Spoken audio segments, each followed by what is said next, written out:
Trenes por Siempre Max. Buenas tardes, ¿se escucha bien? Sí.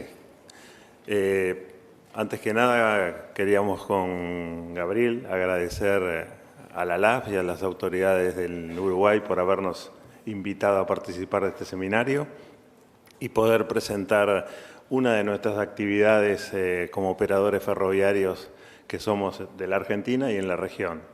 Pero antes de pasar concretamente al proyecto del Tren de la Quebrada, que ojalá que lo disfruten, desde ya que les anticipo que nuestro enfoque está más direccionado a lo que es la actividad ferroviaria que tuvimos que desarrollar y toda la experiencia que hay que volcar para poner en práctica un servicio como un tren turístico, que en sí mismo el tren turístico como tal, porque para ser honestos, el tren turístico de la Quebrada es un proyecto de la provincia de Jujuy, una provincia de nuestro país del norte, y ellos son los que gestionan el servicio turístico como tal.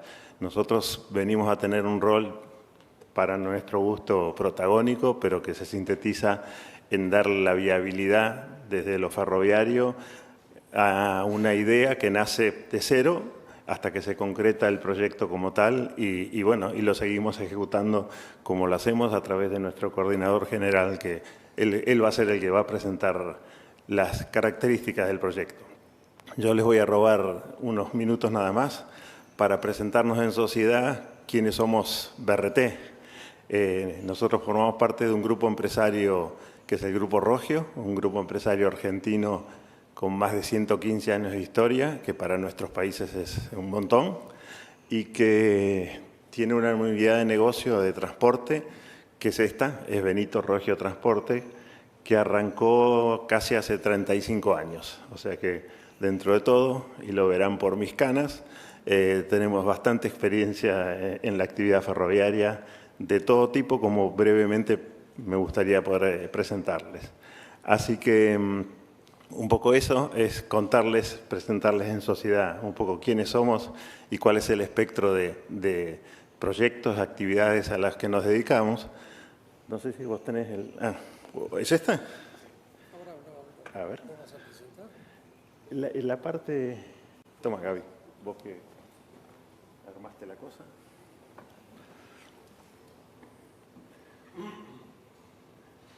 Bueno, rápidamente les mostramos. Tenemos una actividad, una presencia obviamente muy fuerte en la Argentina y también abarcamos bastante actividad en toda la región y por eso siempre nuestro interés en participar en cualquier actividades o proyectos o iniciativas que veamos a lo largo de toda la región latinoamericana. Obviamente nuestra nave insignia, con la que yo les dije que arrancamos en la actividad esta tan linda de los ferroviarios y los metros, hace 30 y pico de años, con la concesión del subte de Buenos Aires. Ya llevamos 2 periodos de concesión, 2 contratos de concesión, el nuevo es a través de esta empresa de MOVA, y operamos y mantenemos las 6 líneas del subte de Buenos Aires, y para poder ubicarlos en cierta escala de volumen de actividad, normalmente corremos unos 3.200 trenes diarios para dar la oferta necesaria para las necesidades de una ciudad como la que es Buenos Aires. Complementariamente a esto, tenemos la operación de un tren suburbano también en la ciudad de Buenos Aires y también desde hace 30 y pico de años, que es el ferrocarril Urquiza, de una extensión de 25 kilómetros, y lo venimos operando desde la misma época.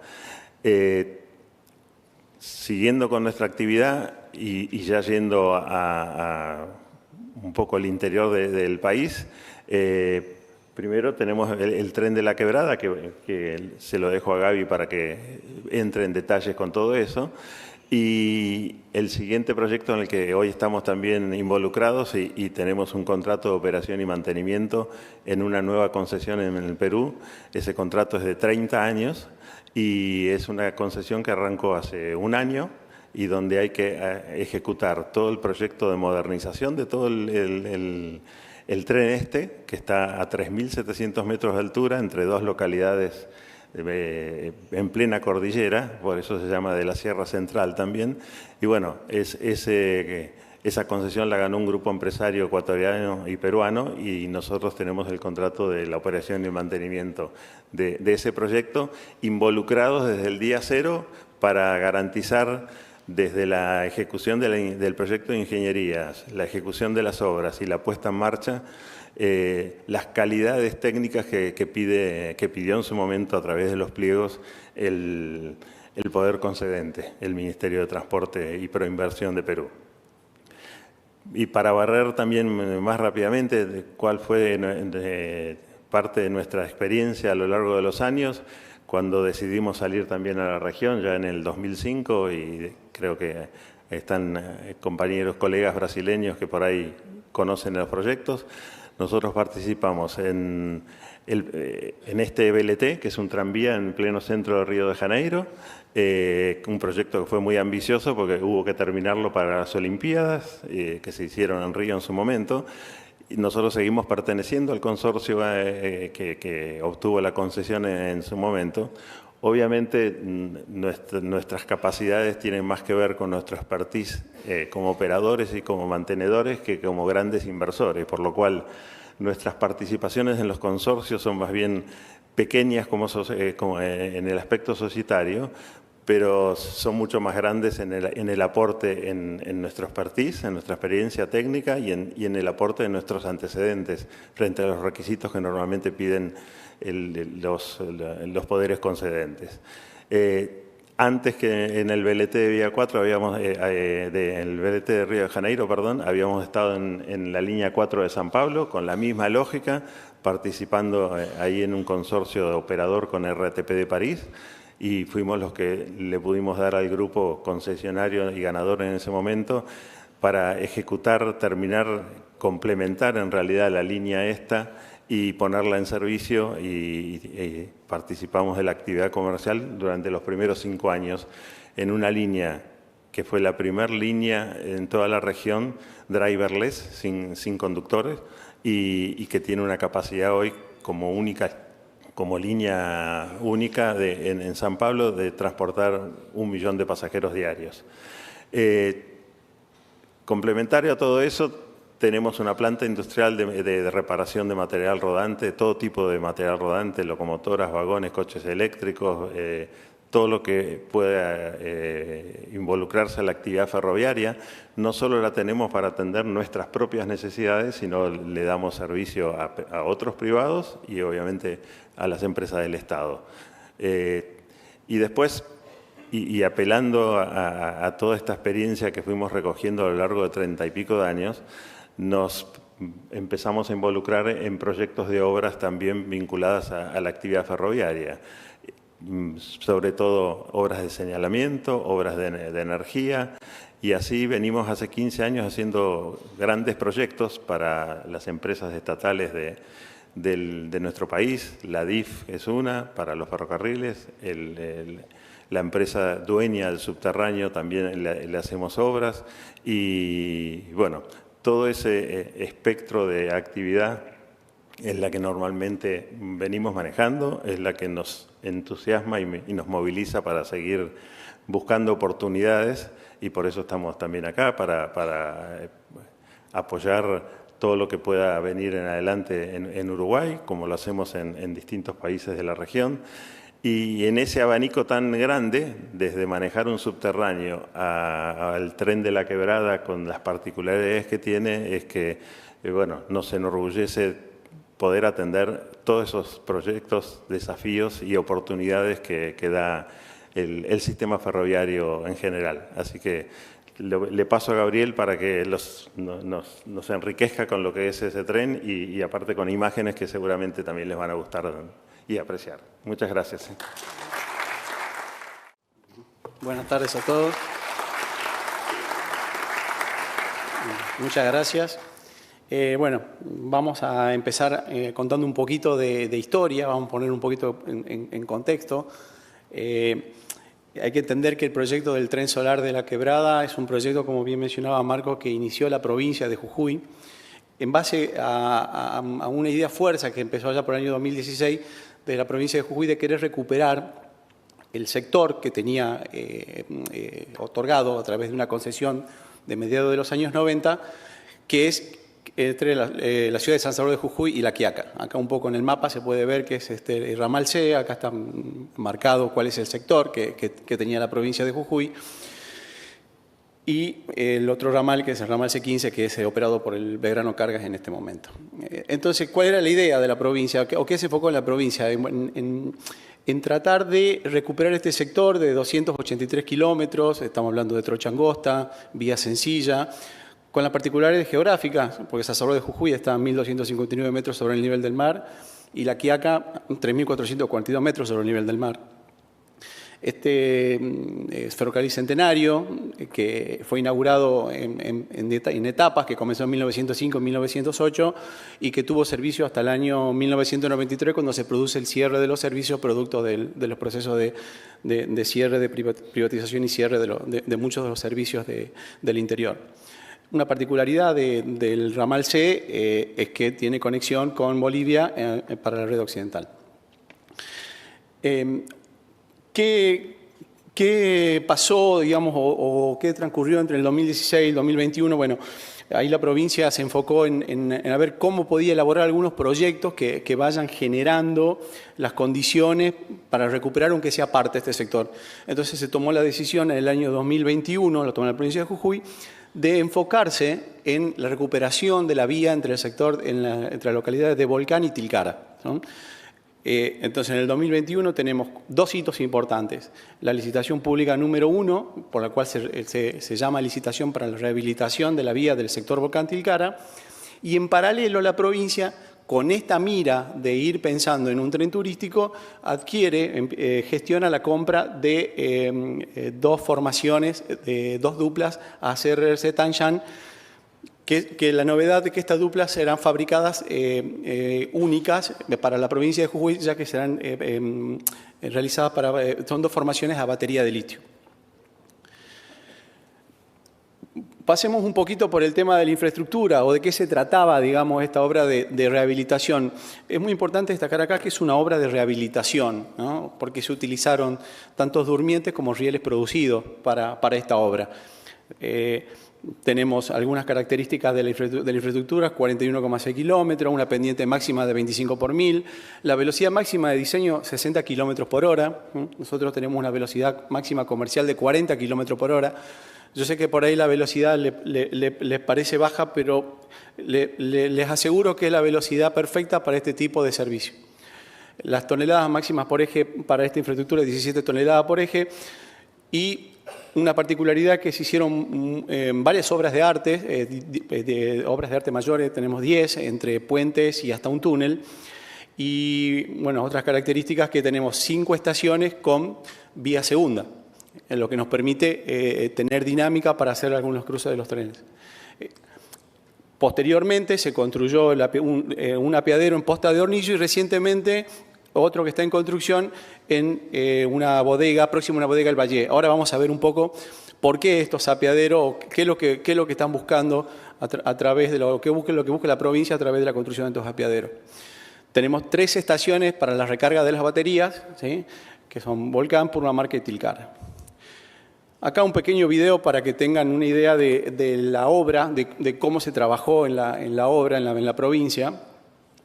Van a poder ver los durmientes de quebracho colorado producidos, las vías, los rieles. Este es un poco del trabajo que se realizó.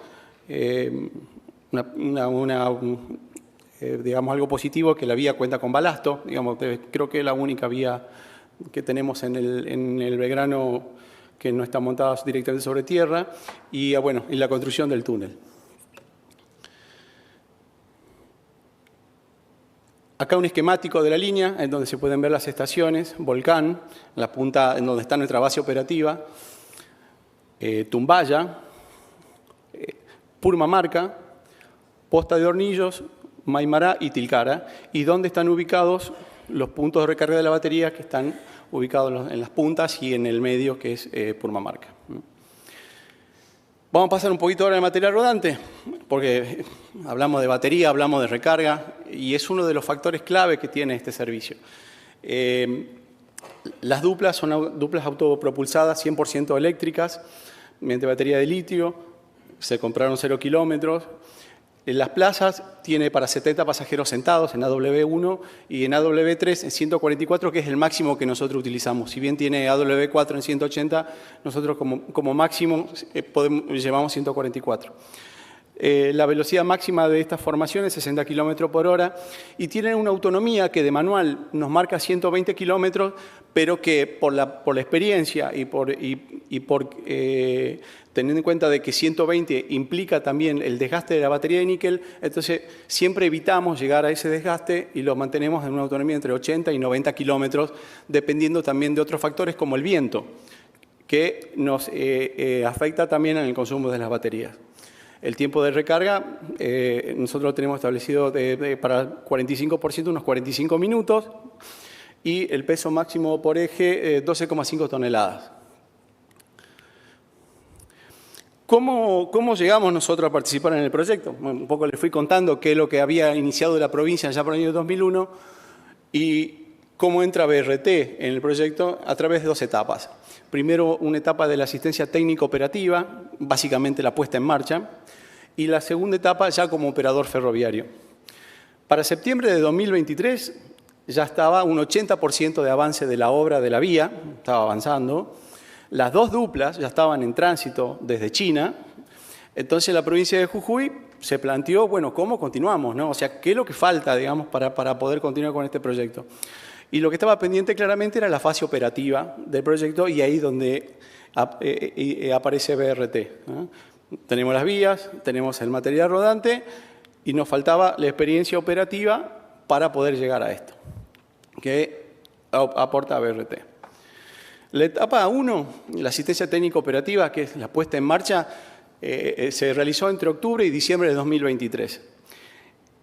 Son 3 grandes grupos en donde podemos mencionar la asistencia técnica por área, que se hizo tanto en reuniones de trabajo, tanto en Jujuy como en Buenos Aires, y que incluyó por parte del material rodante el soporte para el arribo del material rodante y el traslado a la provincia de Jujuy, las pruebas dinámicas que había que realizar en Volcán y la habilitación técnica del material rodante. En cuanto a vías y obras, mientras todavía estaba la obra, se hizo el recorrido para poder establecer cuáles eran las precauciones y las singularidades que tenía la vía para poder hacer.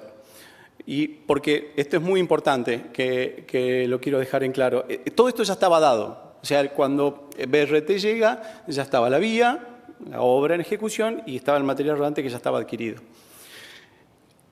Operación y transporte, la preparación del plan operativo preliminar, la diagramación de los servicios, la propuesta en base a qué es lo que ya se empezaba, qué es lo que quería la provincia, la realización de trenes de prueba y llevamos a Jujuy el personal de conducción para la realización de las pruebas. Aparte, como BRT, se dio la asistencia legal y administrativa y el soporte en el tema de seguros, que lo mencionaron también, que es muy importante. Y la coordinación con el organismo de control, con CNRT y otros organismos, que es la fase gubernamental, también para ayudar para que se pueda generar o aprobar el proyecto. La etapa 2, que es la que estamos transitando ahora, ya es BRT como operador ferroviario.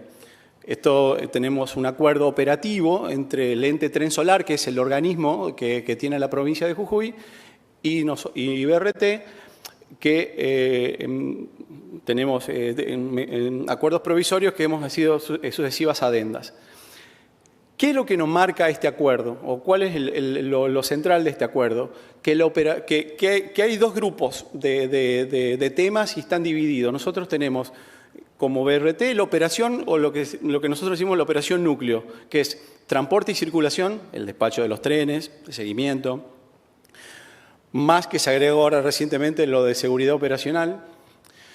Tenemos el mantenimiento y la limpieza del material rodante y el mantenimiento de vías y obra de arte. Eso es el núcleo que tiene BRT. Todo lo demás lo conserva en la provincia a través del ente Tren Solar de la Quebrada para sí. Estamos hablando de venta de pasajes y colaterales, mantenimiento y limpieza de estaciones, atención al pasajero y seguridad patrimonial. Nosotros somos operador núcleo del servicio. Esta es un poco la organización, como estamos organizados en Volcán, nuestra coordinación, la Coordinación General Operativa, tenemos una coordinación de infraestructura, de material rodante y el jefe de transporte.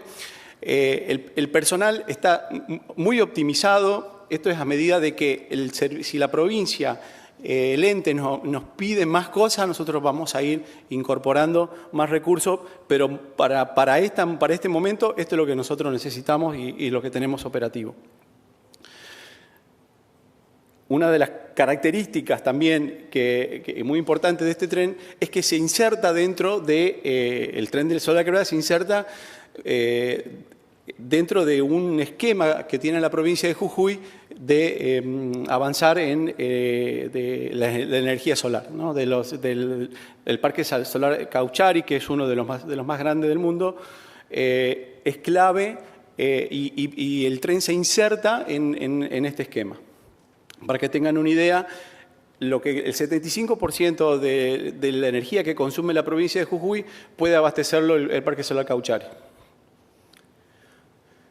Entonces llegamos al 18 de junio de 2024, que es cuando se da el inicio de servicio de pasajeros, ¿sí? Que es único porque recorre la quebrada, parte de la quebrada de Humahuaca, que es patrimonio de la humanidad desde el año 2003. Hasta hoy ya llevamos más de 500 días de servicio, más de 6.100 trenes corridos y más de 76.000 pasajeros transportados. Acá le comparto un breve video para que puedan visualizar de qué se trata el tren solar de la quebrada.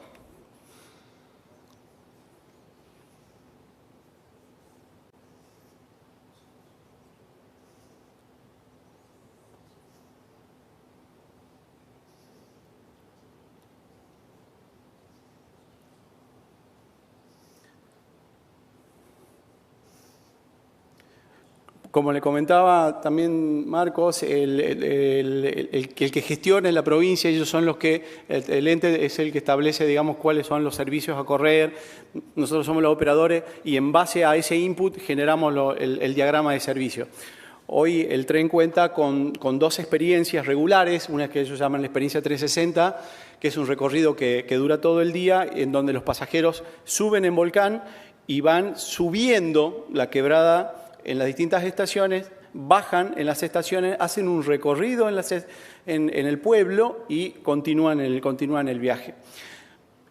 También está la experiencia 180, que eso es un poco, también nosotros lo sugerimos, ya que teníamos mucho tiempo de espera en las estaciones, de poder hacer trenes cortos, de manera que también puedan ser comercializados. Dos novedades que se incorporan ahora, que una salió el año pasado y otra se va a incorporar ahora, que es trenes especiales, que nosotros con la disponibilidad también de los recursos que tenemos podemos hacer estos trenes especiales, como son Cielo en Movimiento, que es un servicio nocturno que llevan a los turistas hasta un lugar para hacer un avistaje de cielo con telescopios y demás. Y ahora lo más reciente, el Tren del Vino, y un poco viene esto lo de los apeaderos que yo le comentaba, que la idea es que algunos trenes especiales que puedan bajar en estos lugares o en las estaciones o en estos apeaderos y el público, el turista, pueda recorrer las bodegas y volver al tren y continuar con el viaje. Esa es un poco las experiencias que están y que lo pueden ver en la página oficial del Tren Solar para los que tengan ganas y bueno, obviamente están invitados a ir a Jujuy y conocer el Tren Solar de la Quebrada. Muchas gracias. Buenas tardes, gracias por la presencia a todos y gracias también por la oportunidad de poder hablar de estos temas. Bueno, lo primero que tengo para decirles es que el turismo y el ferrocarril han estado estrechamente vinculados desde los orígenes del turismo moderno. A partir de que se desarrollaron las redes ferroviarias, surgieron nuevas formas de viajar, de conocer los territorios, de acceder al ocio. Y hoy día ese patrimonio ferroviario por todo el mundo está dando lugar a experiencias turísticas capaces de dinamizar los territorios. Bueno, suele decirse que el turismo moderno nació sobre rieles y todo comenzó de una forma muy simple. En Inglaterra, en 1841, un predicador bautista de nombre Thomas Cook decidió fletar un tren para llevar, para llevar a los asistentes a una charla que iba a tener lugar en la pequeña ciudad de Loughborough. Entonces, bueno, finalmente organizó un paseo en el que participaron 500 personas, un trayecto de aproximadamente 19 kilómetros desde la ciudad de Leicester, que comprendía el viaje ida y vuelta. Obviamente que iban a estar en esa charla, pero además en el trayecto había una banda de música que, bueno, amenizó el trayecto y otra que los esperaba en el destino. Así, esa primera experiencia que combinaba organización, transporte y también sociabilidad se convirtió en el primer viaje masivo y organizado de la historia y dio lugar justamente al inicio del turismo en todo el mundo. Y Thomas Cook se convirtió, bueno, en uno de los primeros agentes profesionales de viajes. Bueno, esta relación entre turismo y ferrocarril que se empezó a dar tan tempranamente en Europa, después se extendió a todos los países del resto del mundo y Uruguay no fue la excepción. Bueno, en Uruguay el turismo también nació sobre rieles. En 1869, un 1 de enero, se habilitó el primer tramo de la vía férrea entre Montevideo y Las Piedras, y esta línea era operada por el Ferrocarril Central del Uruguay, que era una empresa nacional y que tenía el objetivo inicialmente de extender su línea hasta Durazno. Así, en el trayecto, en 1872, el tren llegaba a Santa Lucía. Santa Lucía era en aquel momento una villa de recreo disfrutada por aquellas familias que tenían un mejor pasar económico. Entonces, con gran visión, los dueños del Hotel Oriental de Montevideo, acá en la Ciudad Vieja, decidieron levantar otro hotel en Santa Lucía con el mismo nombre para aprovechar todos esos pasajeros que iban a venir por el ferrocarril. En aquella época, los trenes no tenían aún servicios de comedor. Entonces hubo un acuerdo muy interesante entre la compañía del ferrocarril y el hotel, por el cual, bueno, durante el trayecto, al llegar a las estaciones de Canelones o bien de Cardal, según si el tren iba hacia el interior o bien iba de vuelta a Montevideo, se les preguntaba a los pasajeros si querían tomar comidas en el Hotel Oriental. Bueno, se recopilaba esa información, se pasaba a la estación Santa Lucía y luego alguien cruzaba al hotel, porque están enfrente, para darle toda la información de cuántos pasajeros comerían y luego el tren hacía su parada para que las personas pudieran almorzar. Bueno, finalmente ese hotel es considerado el primer hotel turístico del Uruguay, Hotel Oriental, que después cambió su nombre, y Santa Lucía se comenzó a consolidar como un destino de interés para el desarrollo del turismo. Pero además, esa primera empresa del Ferrocarril Central del Uruguay, Capitales Nacionales, también empezó a experimentar en los primeros años de gestión con las llamadas excursiones recreativas. ¿Y qué era esto? Bueno, ellos querían aumentar las entradas por el tráfico de pasajeros y empezaron a ofrecer estas excursiones los días de fiesta. ¿Qué eran esto? Los días marcados en rojo en el calendario. ¿Por qué? En aquel momento el tiempo libre era escaso. Estamos hablando siglo XIX, las personas trabajaban largas horas y solamente el día de descanso era el domingo o los feriados. Entonces, la empresa del ferrocarril, bueno, tuvo esta idea de mover formaciones con excursiones recreativas y tuvo muy buenos resultados. Bueno, pero también el ferrocarril desempeñó un papel fundamental en lo que fue el desarrollo de los balnearios de nuestra costa este, favoreciendo la expansión del turismo de sol y playa, que fue de a poco sustituyendo al turismo de quintas, como el que se realizaba en Santa Lucía. La línea al este de los ferrocarriles del Estado recorría los departamentos de Canelones, Maldonado y Rocha, facilitando el acceso a los balnearios y también contribuyendo a su desarrollo. Por ejemplo, Atlántida, La Floresta y también Punta del Este. Fíjense que también había un acuerdo de los ferrocarriles del Estado con el Ferrocarril Central del Uruguay que permitía que las formaciones de ferrocarriles del Estado pudieran desplazarse entre las estaciones de Central y Olmos. Ferrocarriles del Estado también en aquel momento decidió comprar 2 juegos de coches Pullman, que eran coches pasajeros y coches comedor, el sinónimo de lujo en aquella época, realmente mucho confort. Y estas formaciones llegaban mismo a la dársena del puerto de Montevideo, porque la idea era que en cuanto los turistas argentinos llegaran al puerto, inmediatamente fueran conducidos rápidamente, de forma casi expresa, a los balnearios del Este, básicamente Punta del Este. Era un sistema que además estaba muy coordinado. Fíjense, en aquella época se coordinaba con los ferrocarriles de Argentina y también con los horarios de los vapores de la carrera para que no hubiera ningún tipo de demora. Pero si estamos en Uruguay y hablamos de turismo, tenemos que hablar de Francisco Piria, que no solamente creó su propio balneario, sino que además construyó un ramal de 14 kilómetros de vía férrea entre la estación de Pan de Azúcar y su propio balneario, unos 14 kilómetros, para facilitar el acceso de los turistas allí, a Piriápolis, pero también utilizaba locomotoras para conducir a los turistas que llegaban directamente al puerto de Piriápolis a sus hoteles y también para hacer viajes recreativos como al Cerro Pan de Azúcar, los viñedos, las canteras y demás. Pero un hito realmente de lo que fue la contribución del ferrocarril al turismo en nuestro país fueron las excursiones fonoeléctricas. Esto fue realmente una innovación muy importante. Estamos hablando ya del ferrocarril central en manos británicas.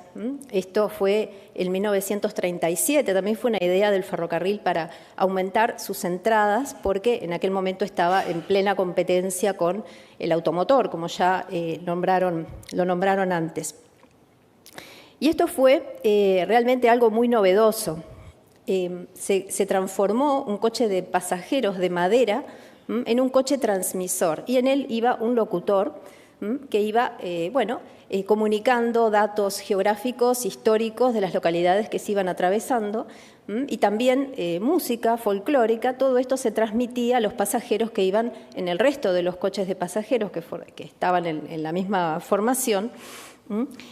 Y además había hasta un ciclo radial que publicitaba todos los itinerarios de las excursiones fonoeléctricas. La primera fue a San José y después se agregaron muchos otros destinos, por ejemplo, a Santa Lucía, a Florida, todo el este, Colonia del Sacramento también. Incluso se incorporaron algunos destinos no tradicionales en aquella época, como Rivera, que la empresa del ferrocarril entendía que había incorporado este destino a la oferta turística. Y otra cosa que les quería decir también era el interesante nivel de coordinación entre compañías, lo que ya hablamos de las excursiones, por ejemplo, a la zona del este, pero además, si por ejemplo querían hacer una excursión fonoeléctrica a la zona del litoral, entonces el ferrocarril central también tenía que combinar horarios con el ferrocarril Midland en aquel momento, ¿verdad? Así que, y también las excursiones no solamente eran recreativas, sino que el ferrocarril quería que fueran didácticas.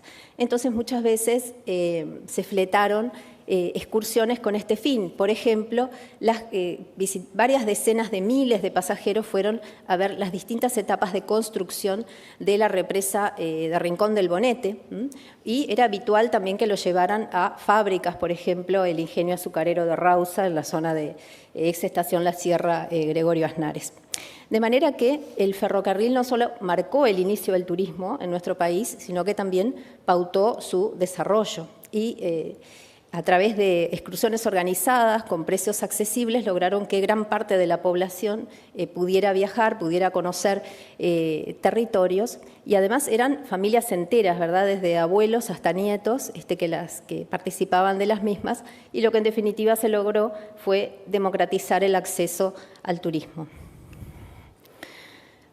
Luego más de un siglo y medio de ferrocarril en nuestro país, este medio de transporte ha dejado una profunda huella en nuestro territorio, que no solamente lo podemos apreciar por la magnitud de la infraestructura que todavía permanece, sino también de la forma que se estructuró y pautó el crecimiento de nuestro territorio.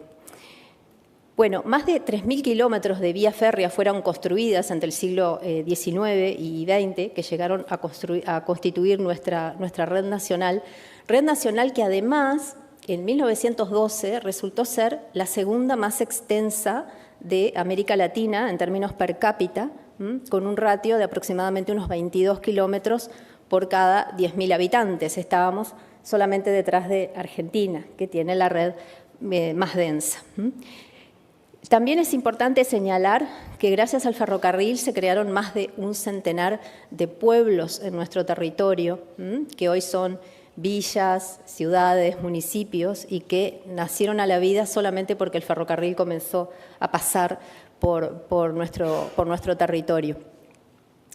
Tenemos también más de 200 estaciones construidas de distinto porte en todo el territorio, y también, bueno, puentes, talleres, depósitos, hasta un túnel, que en algún caso ha merecido la declaración de Monumento Histórico Nacional. Por ejemplo, la fotografía en la que estamos viendo, que es la estación de Trinidad, es Monumento Histórico Nacional. Y no olvidemos que también para nosotros era muy importante la conexión con nuestros países vecinos, y teníamos 5 puntos de contacto, 1 con Argentina y 4 con Brasil, que conectaban nuestras redes.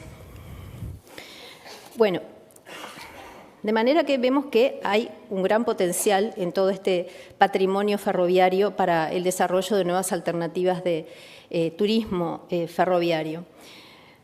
Pero tenemos que decir que en todas partes del mundo, ¿sí?, ha quedado una gran cantidad de patrimonio ferroviario en desuso, ¿verdad? No solamente en nuestro país. Y ello ha dado lugar a experiencias turísticas muy diversas. Aquí quise ilustrar este punto, digamos, con la estación de Malabrigo, porque tiene una doble condición. Es Monumento Histórico Nacional desde el año 2021, pero también ganó algunos años antes el premio Pueblo Turístico, impulsado por el Ministerio de Turismo, que les permitió justamente recuperar todo lo que fue la estación y el predio, tal como lo vemos hoy, que incluso en su estación hay un museo actualmente. Bueno, entonces acá les voy a proponer rápidamente algunas alternativas de uso turístico de este patrimonio ferroviario. No es una lista exhaustiva para nada, tiene que ver con, bueno, experiencias que me han llegado a mí más directamente. Entonces las vamos a ver ahora uno por uno. El primer caso, ¿sí?, es, bueno, lo típico, circulación turística ferroviaria, o sea, trenes turísticos que, por ejemplo, en el caso de este ejemplo que les comparto, el tren Dupampa, que está habilitado desde 2024, y es un tren turístico que, bueno, tiene todo el contacto con el paisaje, con la cultura de la región de Río Grande do Sul, y a su vez la producción vitivinícola de la zona, que es muy importante, a escasos kilómetros de lo que es la frontera de La Paz, ¿verdad?, entre Rivera y Santana do Livramento. Este es un tren, como ven en la fotografía, que es muy moderno y ofrece vistas panorámicas. Son 2 coches de pasajeros que tienen una capacidad total de 100 pasajeros justamente. Son 20 kilómetros de extensión entre la estación Santana do Livramento y la estación Palomas, y durante el recorrido se realiza, bueno, intercambio de información geográfica, histórica, económica, también de la región. Se hace degustación de vinos a bordo y de jugo de uva también. Y hay, como ven, también música en vivo, con la música de aquella región, y también algún que otro éxito uruguayo.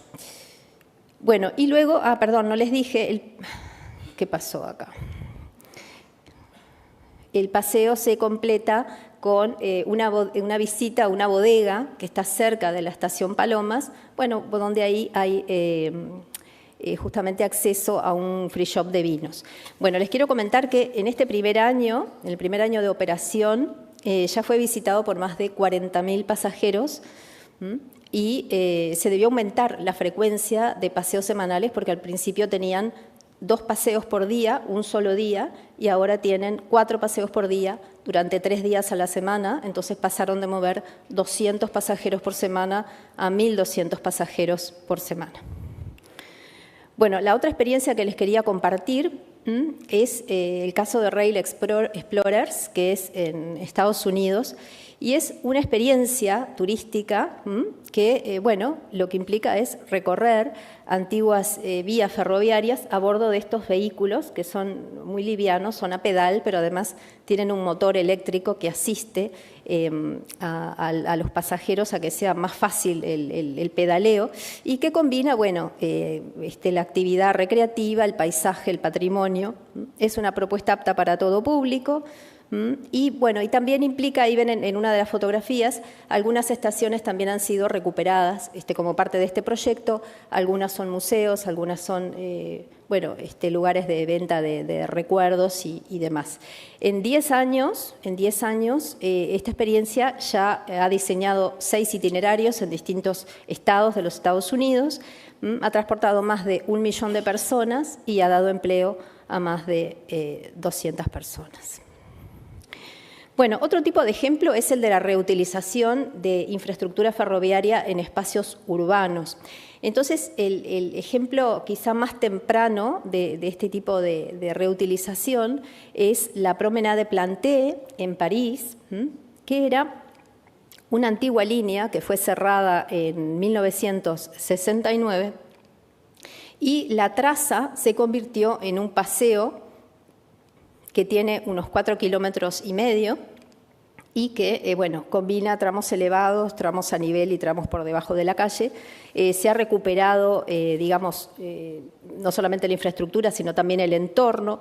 También se han recuperado instalaciones ferroviarias para nuevos usos urbanos y esto se transformó, digamos, en un nuevo eje de actividad urbana, bueno, también atrayendo visitantes, creando empleo y, bueno, y valorizando la zona. Esto es un referente internacional porque fue uno de los primeros.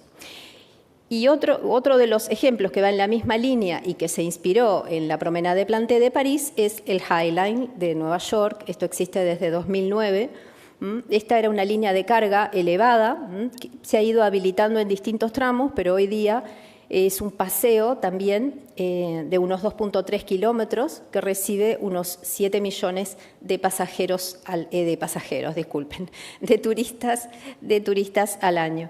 Y tiene un valor como espacio público, pero también atrajo turismo, o sea, muchas personas viajan especialmente para conocer este lugar, generó actividad económica y ayudó a transformar todo el entorno, generó, digamos, actividades turísticas, gastronómicas y también ha habido todo un efecto de valorización de los barrios que atraviesa este tramo del Highland.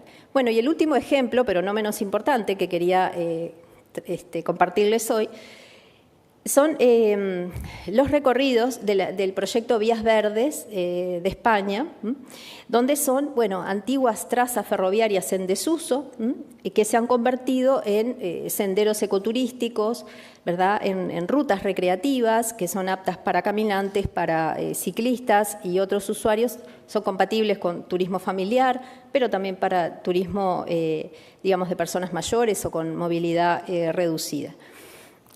Casi más de 30 años después, se han recuperado más de 3.600 kilómetros de vías ferroviarias en desuso y se registran más de 5 millones de recorridos al año, no solamente de turistas, sino también de locales, ¿verdad?, que utilizan y disfrutan estos espacios. Y también es importante, y ahí lo muestra una de las fotografías, que en todo el proceso también se han recuperado estaciones, más de 125 estaciones que hoy día operan como, bueno, centros de interpretación, alojamientos, restaurantes, cafeterías, servicio de alquiler de bicicletas, en fin. Bueno, evidentemente se ha generado mucho empleo debido a todas estas vías verdes recuperadas y se han dinamizado también economías locales a través de gastronomía, el turismo y actividades recreativas, especialmente en zonas rurales. O sea, con estos 4 ejemplos simplemente quería transmitir que el patrimonio ferroviario puede generar múltiples formas de uso turístico, ¿verdad?, adaptadas a las características de cada territorio. Y bueno, para ir cerrando, quería justamente reflexionar sobre todo este patrimonio ferroviario que cuenta Uruguay, tan significativo, que ahí están los principales números, ya lo hemos visto, pero además quería agregar que hay localidades, por ejemplo, este centenar de pueblos que yo les decía hoy, que son territorios con una fuerte identidad ferroviaria. También otro de los temas es que gracias a los comodatos y otras formas de utilización de ese patrimonio inmobiliario, también se han reutilizado estaciones donde hoy operan museos ferroviarios, pero también museos históricos y otros tipos de espacios culturales que preservan la memoria. También están esos territorios que han recibido la declaración de pueblos turísticos y en algunos de esos casos también están directamente vinculados o indirectamente a la actividad ferroviaria. Entonces, a ver, todo este patrimonio ferroviario no solamente es un legado histórico, sino que realmente es una base concreta para el desarrollo de nuevas propuestas de turismo ferroviario a partir de la articulación con el paisaje, con la cultura, con actividades productivas y, por supuesto, con la coordinación de actores públicos, privados y también de los gobiernos locales. Y a modo de cierre, bueno, podemos decir que el ferrocarril fue clave en la construcción del territorio, dando origen a muchas localidades y también en lo que fue el inicio y el desarrollo del turismo. Y hoy día ese legado abre una oportunidad que es la de reutilización de ese patrimonio ferroviario con fines turísticos. Las experiencias internacionales que vimos permiten recuperar y resignificar esas trazas, generando entonces nuevas formas de turismo y de dinamizar los territorios. Esto en Uruguay implica, avanzar en lo que es la activación, ¿verdad?, de estaciones, de recorridos, de entornos ferroviarios, integrándolos a la oferta turística. Y se trata de pensar, me gustó la frase, digamos, en una segunda vida del ferrocarril, no solamente como el medio de transporte, sino como un soporte de actividades turísticas diversas, lo cual, es una actividad económica, indudablemente generadora de ingresos a nivel local, a nivel regional, y que también, es una oportunidad para diversificar nuestra oferta turística y también para reducir la estacionalidad, ¿verdad?, aumentando la oferta de actividades turísticas que se puedan realizar en nuestro país.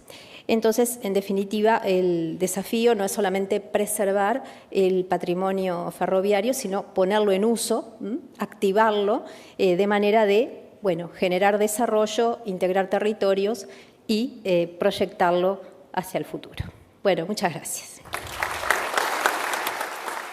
Buenas tardes, muchas gracias por quedarse, ya terminamos. Primero que nada muy contento porque en un seminario internacional de ferrocarriles se le dé un panel al turismo. Y en segundo lugar, contento que en ese panel se le dé lugar al Ministerio de Turismo, así que doblemente agradecido por eso y por compartir el panel con ustedes también, aunque sabrán entender que tengo debilidad por la presentación de Marianela. Así que quiero dejar 2 o 3 mensajes nada más, voy a ir directo al grano como para también terminar temprano. Que me parece importante cuando hablamos de trenes y turismo o trenes turísticos, conceptualizar bien para poder planificar bien. Entonces, en ese sentido, creo que tenemos que hablar primero de turismo y no de trenes, y en la realidad del Uruguay comenzar hablando de cuál es un poco su estatus, ¿no? En Uruguay recibimos 3.600.000 turistas el año pasado. Para los que no son de acá, nosotros somos 3,5 millones, así que es impactante la cantidad de turistas que recibimos en cuanto a nuestra población. Generamos más de 2.000 millones de dólares de ingresos de divisas por turismo internacional, más el turismo interno. Y los productos, los destinos estrellas del país, obviamente que son básicamente Montevideo, que es el principal destino, aunque Punta del Este es el principal destino en ingresos de divisas, después Colonia, el litoral termal, etcétera, pero fundamentalmente donde se concentra la mayor parte del movimiento de visitantes y de ingreso de gasto está, como ustedes ven en el mapita, concentrado en Montevideo, Punta del Este, Colonia, Rocha y un poquito el litoral termal. ¿Cuál es nuestra principal oferta? Aunque podemos discutir mucho sobre qué significa oferta y producto en turismo, fundamentalmente está vinculado a lo cultural, a la playa, a lo histórico-cultural, y vinculado a algunos intangibles como es la escala humana, la tranquilidad y la seguridad en términos relativos que tenemos con otros destinos de la región. Y estamos condicionados, obviamente, por la región y por donde nos tocó estar desde el punto de vista geográfico. Entonces tenemos un 60% de visitantes argentinos, un 10-15% depende del año de brasileños, el resto del resto de América, norteamericanos y de Europa fundamentalmente. Entonces ese es en el marco en el que tenemos que pensar cualquier proyecto de desarrollo turístico vinculado con el tren. Y pensar en cuáles son nuestros clientes como país desde el punto de vista turístico para pensar en un producto turístico. Después no voy a entrar en el último punto de la planificación y líneas prioritarias del gobierno, simplemente voy a decir alguna cuestión. Uruguay es, y lo ha dicho el ministro de Economía, un país que va a ser relativamente caro siempre en términos regionales. Entonces, ¿nosotros cómo competimos? Con calidad y con una propuesta de valor diferencial. Esa propuesta de valor diferencial implica que la oferta que hoy tenemos ya sea una oferta de valor y de calidad. Y por otro lado tenemos la obligación y el deber de crear nueva oferta turística y ahí es donde es importante los ferrocarriles y lo que se pueda generar alrededor del ferrocarril, como decía Marianela. Si uno mira la tendencia post-pandemia e incluso unos años antes, estamos, si bien con altibajos, algunos años mejor, otros un poquito peor, hemos alcanzado como una meseta en lo que es los ingresos por turismo. Por suerte, seguimos creciendo en lo que es el ingreso de divisas, pero evidentemente estamos en un momento en que tenemos que hacer cosas para que eso cambie. Nosotros, por lo menos en esta administración, consideramos que no es sumar cantidad de turistas, sino tener objetivos de desarrollo del país y a partir de ahí decidir qué medidas vamos a tomar para desarrollar el turismo. Por ejemplo, un turismo de mayor gasto. Entonces, en eso, a grandes rasgos, que les comento que son nuestras preocupaciones y prioridades, las posibilidades de un desarrollo de una oferta turística vinculada al tren son fundamentales y prioritarias. ¿Por qué? Porque puede dar en algunos territorios ese diferencial que hoy por ahí no estamos teniendo. Seguimos sin hablar de trenes, algunas tendencias que hay en el turismo como para generar oferta, y aquí avanzo rápido también, el turismo slow, que quiere decir viajar más lento, tomarse más tiempo. No se da en Sudamérica eso, pero en algunos destinos empieza a haber cierta culpabilidad de tomarse aviones, por ejemplo, eso se da sobre todo en Europa. Acá eso no lo tenemos, pero sí hay una tendencia a consumir turismo más lento. El turismo experiencial, que es movilizarnos desde el punto de vista de las emociones y los sentidos. Entonces se diseña producto turístico pensando qué vas a saborear, qué vas a sentir desde el olfato, desde la vista, desde el intelecto, desde todas las emociones. Hoy se tiene que diseñar así un producto turístico. No es simplemente dónde voy a dormir, dónde voy a comer. No, qué voy a sentir y qué voy a hacer en cada paso que voy dando. Eso es fundamental para el diseño de productos y obviamente también para cualquier producto vinculado a la temática de este seminario.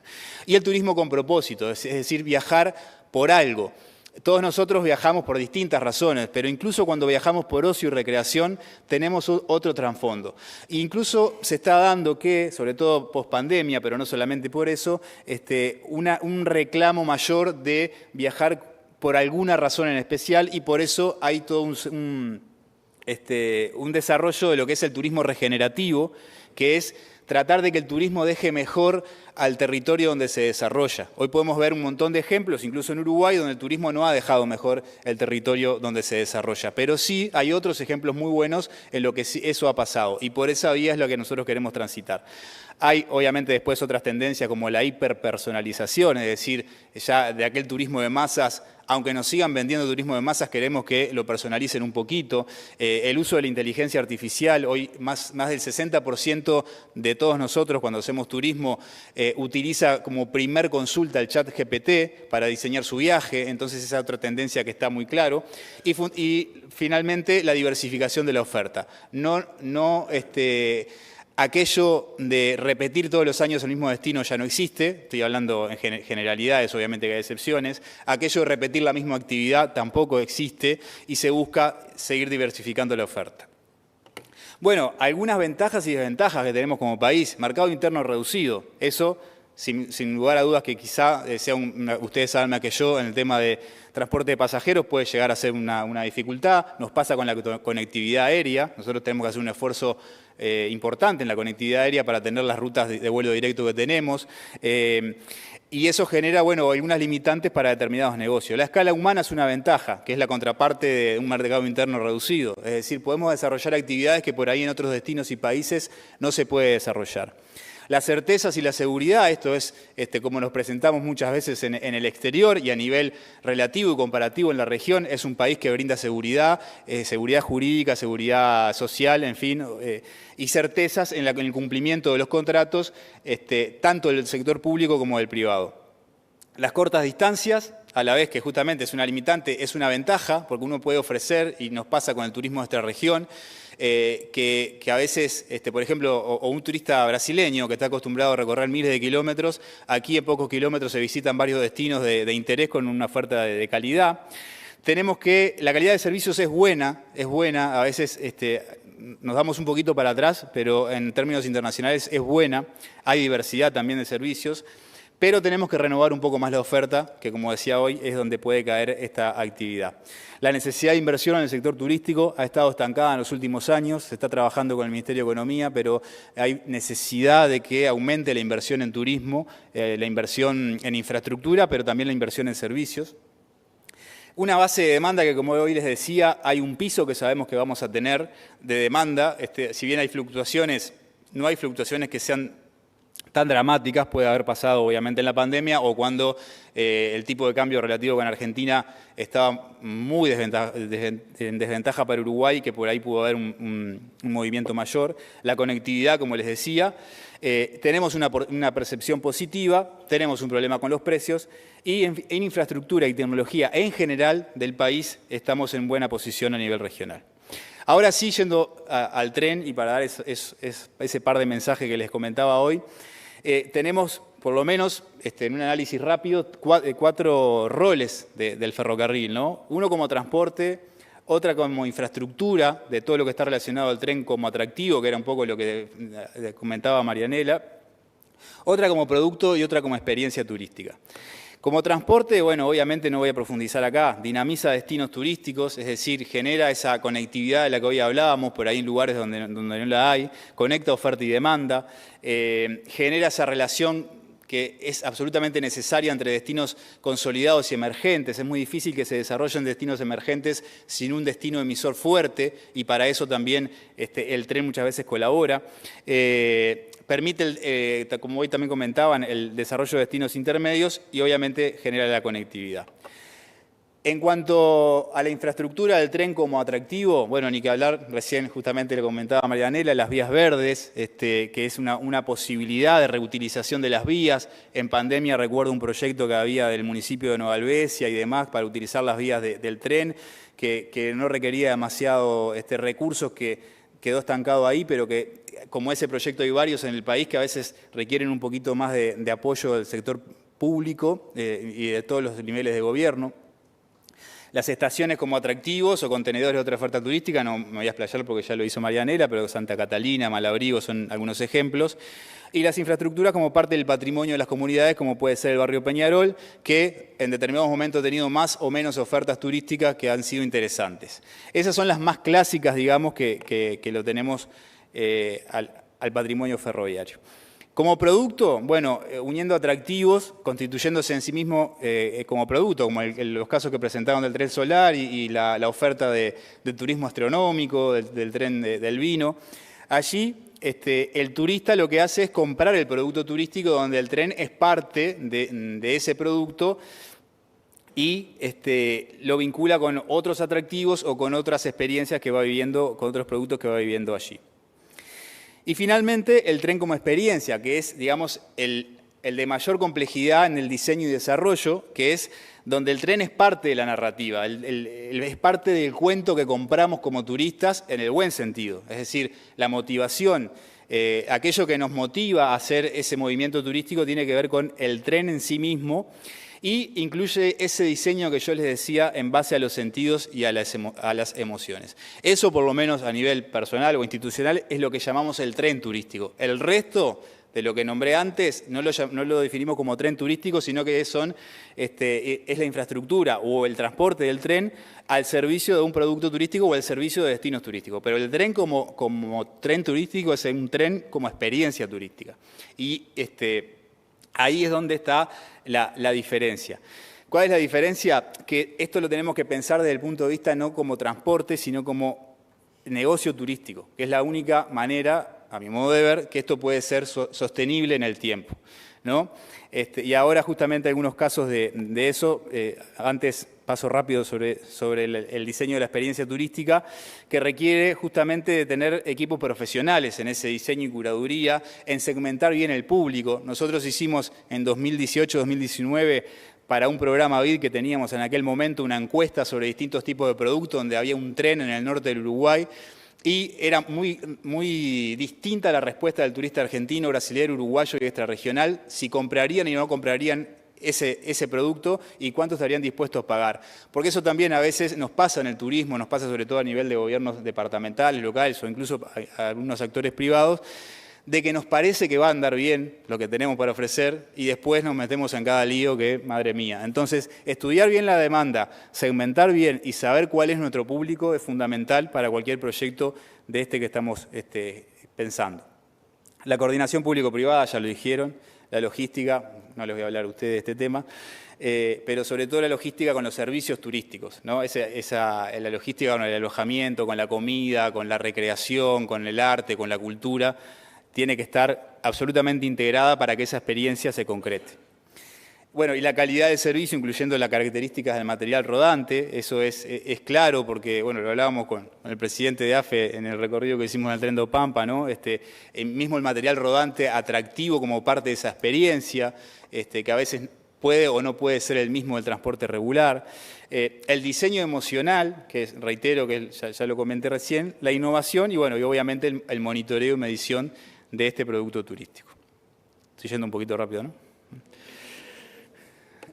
Bueno, algunos antecedentes, esto que yo les decía del 2019, había un proyecto que quedó un proyecto porque después hubo cambio de administración y se decidieron por otro proyecto, totalmente legítimo, pero en ese momento era el trayecto Tacuarembó-Rivera, que vinculaba las estaciones, por ejemplo la de Laureles y demás, vinculando tren y bicicletas, ¿no? En cada parada había bicicletas para hacer trekking hasta los establecimientos rurales que hay ahí en la zona, que generan bastante movimiento, y estaban articulados justamente por esa red. Se iba a tematizar un vagón, algunas estaciones, iban a funcionar como centros de servicios de información y de distribución de esa demanda hacia los establecimientos circundantes, y incluía las estaciones que ustedes están viendo en pantalla. Pero bueno, eso lamentablemente después hubo otra decisión y ese proyecto quedó ahí, está ahí todavía, y bueno, la verdad que fue una lástima.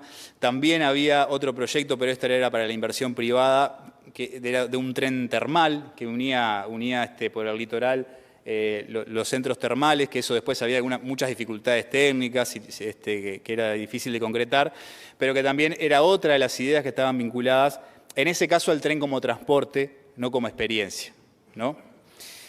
Este caso sí, el de Vía Verde Gaucha, era más como experiencia. Acá no vamos a ver el video, pero me voy a detener en esta foto, que es una influencer de turismo interno que hace el trayecto Tacuarembó-Rivera y lo hace con estudiantes, porque aparte es profesora de UTU, entonces está haciendo el trayecto y lo comenta. Pero me va a servir de pie para contar una anécdota que justo con el presidente de AFE tuvimos en común, que nos llama una agencia de viajes que, enojado porque no podía comprar 20 pasajes para este trayecto para vender a una excursión.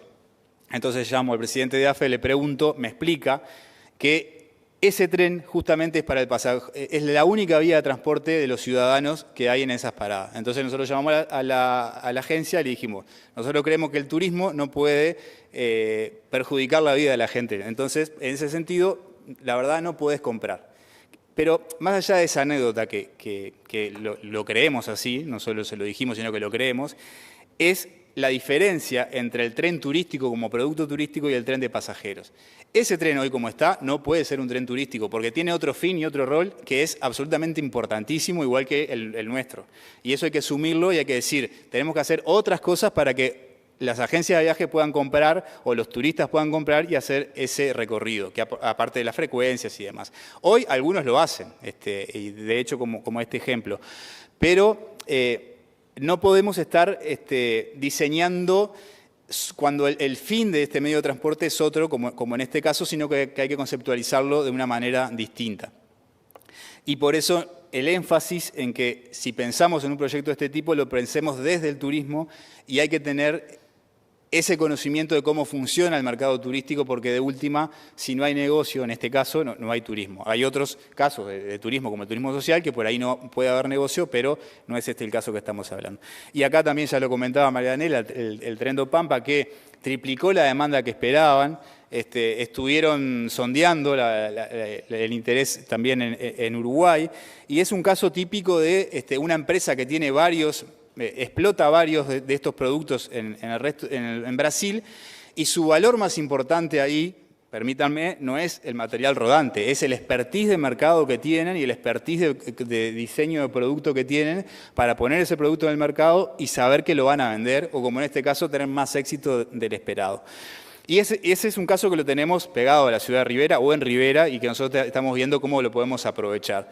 Pero a lo que voy es que allí justamente tienen que saber, obviamente, de trenes, si no es imposible, pero sobre todo tienen que saber de turismo. Y ahí están los distintos modelos de negocio y los distintos modelos de gestión que se podrán construir, que eso va a depender de cada ministerio, de la legislación, de un montón de variables que habrá que estudiar. Entonces, hoy creo que es una expresión de deseo hablar de tren turístico por estas condiciones que decíamos. Creemos que hay que planificar una oferta turística basada en la gestión turística, y que tiene que desarrollarse en base a la experiencia del mercado turístico y no del transporte. Algunas preguntas. ¿Existe un mercado para eso? Bueno, hay algunos indicios de que sí, hay algunos estudios que habría que actualizar que dicen que sí. ¿Existen posibilidades políticas y legales para esto? Bueno, las legales no sé, las políticas creo que sí, porque por eso también nos invitaron a esto y nosotros lo vemos como muy bueno y estamos muy felices, lo reitero otra vez. Y hay que diseñar los pasos para concretarlo, ¿no? Esto requiere de una planificación, de un estudio serio y claro, y después involucrar a los jugadores que pueden hacer que esto se transforme, deje de ser un sueño y se transforme en una realidad. Muchas gracias.